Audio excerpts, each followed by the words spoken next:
confidence into a virtual interview. My personal belief is that confidence starts within. It starts with your mind. What are you telling yourself? So I always start with a deep breath, right?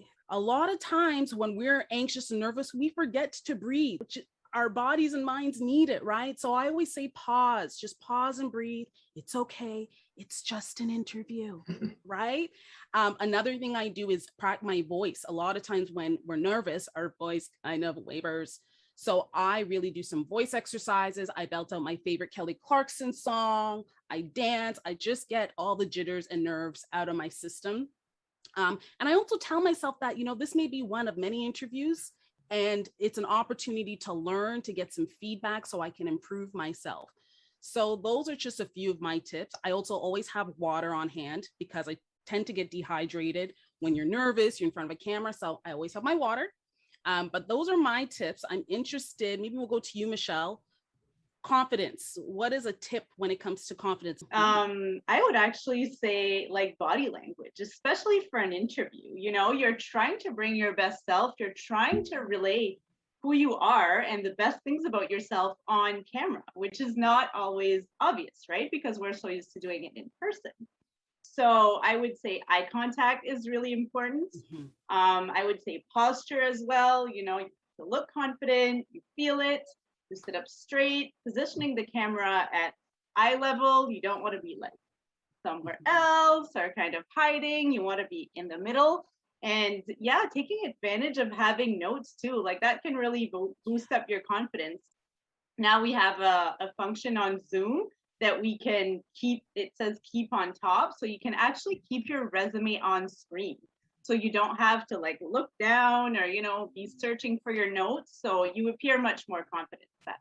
I love that, Michelle. I love that tip, especially of the notes. Instead of fumbling, I think, yes, virtual interviews and virtual meetings, there are some pain points, but having notes, I never felt comfortable showing up to an interview with the notes and reading my notes to talk about myself. And so I've definitely been taking advantage of that, having your notes at eye level and taking advantage of that. Madeline, I'm interested in what you have to share, how to show up confidently. What's a tip from you? Sure. So I think that internal and external, personal, almost reflective point that you both mentioned is so important. Kind of being in the right mind space and in the right body space, having that confident posture, and that just reminds me that having like a run through with a trusted friend or family member is so great, and that's where you can try out your environment. So whether it's a really nice background, of course, all of our backgrounds sort of express ourselves in a sense. Mine is a little bit more busy than your two beautiful backgrounds, but it's a way to sort of almost break the ice as well if you do have a room that might have some stuff in the background. But the most important thing is to find a space where you feel comfortable. So not holding your phone, just being, in a comfortable seated position, and knowing that we are all human, especially being at home. There's family, there's dogs, there's the doorbell. Just sort of rolling with it, taking those things as they come, not fretting about it. You don't need to apologize really ever unless unless you maybe misspeak, but really it's just about rolling with the uncertainty of being at home, and obviously perhaps getting some interruptions in there. But of course, just briefing your family is always a good thing too beforehand. If you do have an interview coming up, saying this is my blocked off time, put it in the shared family calendar, and then just go at it with a nice positive mindset.